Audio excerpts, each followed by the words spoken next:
ബേപ്പൂർ സുൽത്താന്റെ ഓർമ്മകൾ അയവിറക്കിക്കൊണ്ട് ജില്ലയിലെ വിദ്യാലയങ്ങളിലും വിവിധ പരിപാടികൾ നടന്നു. JDT ഇസ്ലാം ഹൈസ്കൂൾ ക്രയോൺസ് ക്ലബിന്റെയും മലയാളം ക്ലബിന്റെയും ആഭിമുഖ്യത്തിൽ ബഷീർ അനുസ്മരണത്തിന്റെ ഭാഗമായി വൈവിധ്യമാർന്ന പരിപാടികൾ സംഘടിപ്പിച്ചു. വ്യത്യസ്തമായ പരിപാടികൾ ഒരുക്കിക്കൊണ്ടാണ് JDT ഇസ്ലാം ഹൈസ്കൂൾ ബഷീർ അനുസ്മരണ പരിപാടികൾ സംഘടിപ്പിച്ചത്. സാഹിത്യനഗരമായ കോഴിക്കോടിന് JDT ഇസ്ലാം ഹൈസ്കൂളിന്റെ ആദരം നൽകിക്കൊണ്ട് പ്ലാവിലകളും മാങ്കോസ്റ്റിൻ ഇലകളും ചേർത്ത് ബഷീറിൻ്റെയും ബഷീർ കഥാപാത്രങ്ങളുടെയും കാരിക്കേച്ചർ നിർമ്മിച്ചു.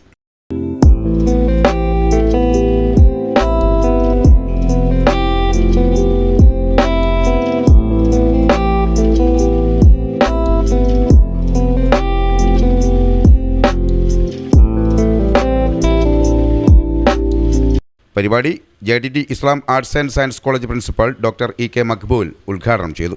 JDT Islam higher secondary school principal E Abdul Kabir അനുസ്മരണ പ്രഭാഷണം നടത്തി. PTA പ്രസിഡന്റ് നവാസ് മൂഴിക്കൽ ചടങ്ങിന് അധ്യക്ഷം വഹിച്ചു. ഹൈസ്കൂൾ അധ്യാപകൻ ഡോക്ടർ K സുബൈർ, ചിത്രകലാധ്യാപകൻ സാജിദ് ചോല എന്നിവർ പരിപാടികൾക്ക് നേതൃത്വം നൽകി. അധ്യാപകരായ Muhammad Basheer, doctor Adeeb C, Sajida K, Shabida KT, Sakeena K, Abdul Rasheed P, Roshik Elamanam, Shihabuddin KT, Fadeela Hafmi, Bindu എന്നിവർ ചടങ്ങിൽ സംബന്ധിച്ചു.